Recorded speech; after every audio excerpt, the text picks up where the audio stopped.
day 13 of the carnivore diet, and I'm just going to make a video on the walk right now because my morning was very boring. I woke up super early at 4 a.m., so all the sleep benefits I would have gotten from daylight savings, I did not get because I had to drive my parents to the airport, which is definitely fun. But I basically drove back from Logan, got home, and then proceeded to sit down and kind of hope my brain was gonna kick on.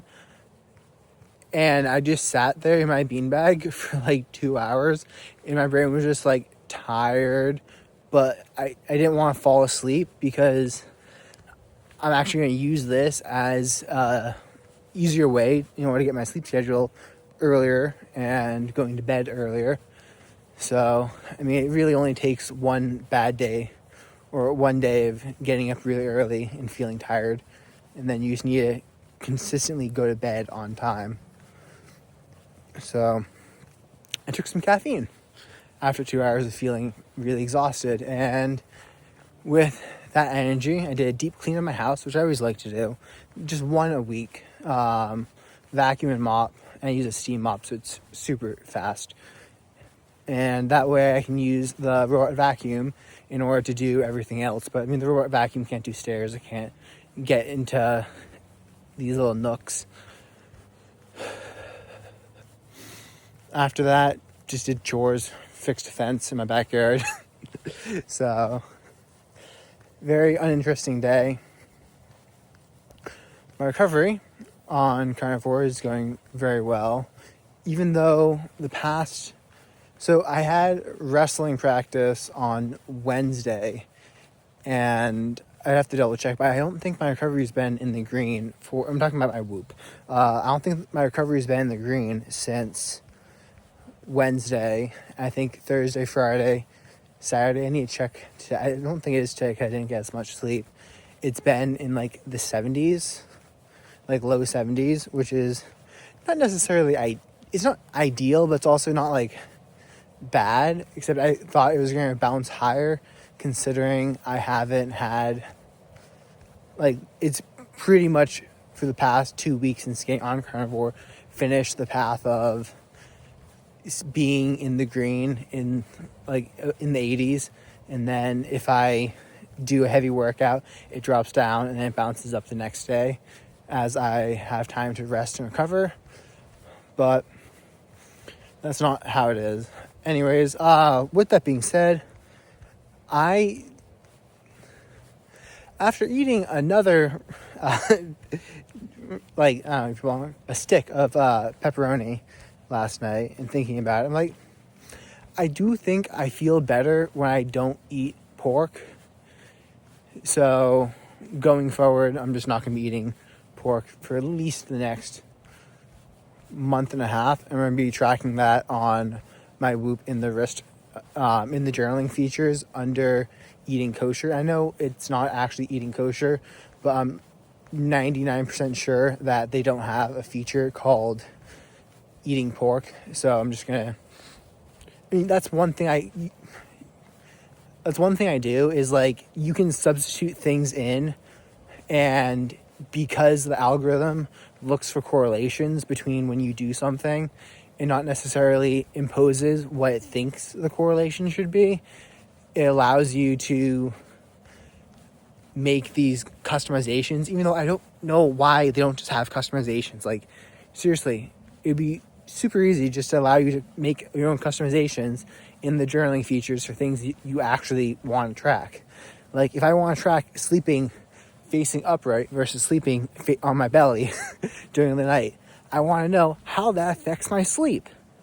That is, and yeah, I have determined over tracking this and thinking about it that sleeping on my back is better for me. Or at least when I sleep on my back, I get bigger erections in the morning. Therefore, my testosterone must be higher, and my recovery also higher. That's how the thinking kind of goes, is vitality, and what's a good way to measure vitality? Besides that, I also use my own custom Whoop substitutions for things like, I'll say drinking herbal tea, but I mean, I drink green tea every single day, so I'm not really out need that, but I use that for if I put onion and garlic powder on my food in order to track how those spices affect. And the thing you have to remember is you're not really tracking how they affect you, you're tracking the correlation between them, because like Whoop will give, it has a feature in there called like blue light blockers, which are the orange glasses you can wear at night in order to cut down on the blue light coming into your eyes and help you produce melatonin earlier. I guess I'm getting out of breath. Just walking pretty fast in order to stay warm. And Whoop will give me a negative recovery score, which basically means when I wear my blue light blockers, I get worse recovery by like 1 or 2 points. But what it's not seeing is, well, why am I wearing the blue light blockers? The only reason I wear the blue light blockers is if I'm on my phone before bed. Because if I'm just reading a book, why would I put on like blue light blockers for that? There is no blue light. I'm going to use like a yellow. Yeah, I mean, I'm not using any blue LEDs. I'm using like a warm white, I think it is, or more like a yellow LED for my book light. There's other features in there too that you have to like, it'll tell you that it picks up a correlation between this activity and your recovery score. And then you kind of have to sit down and you have to think about it and be like, okay, why do I think that score is happening? Why do I think I'm getting the benefits from this? And you do have to play detective. If you took everything that's said at face value, you just wind up doing some stupid stuff. But anyways, it is nice and cold out here. My dad picked this up for me. It's like a fake fur vest and kind of warm. Anyways, got it from, he picked it up at a yard sale or something. He knows I like vests, so I got a vest and on a vest, because I do like having, I'm not the biggest fan of having stuff on my arms. I like the mobility it gives me, while keeping a nice warm core allows for blood flow to continue.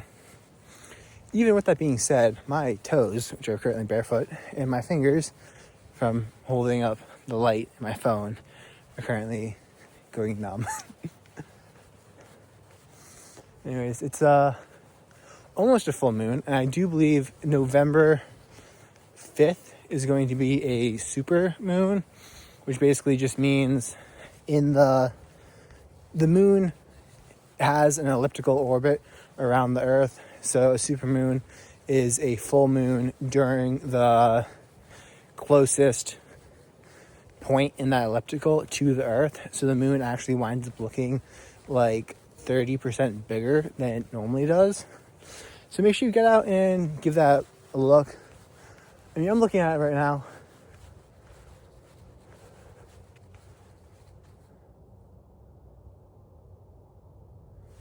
Yeah, it looks big, but not overly big. I mean, I've seen it like pretty huge before, but this is probably going to be one of my few chances to actually see it, as the next couple of days have pretty poor weather predictions, which is why I made sure to get some outdoor chores done and continue my everlasting battle with the rats trying to break into my chicken coop.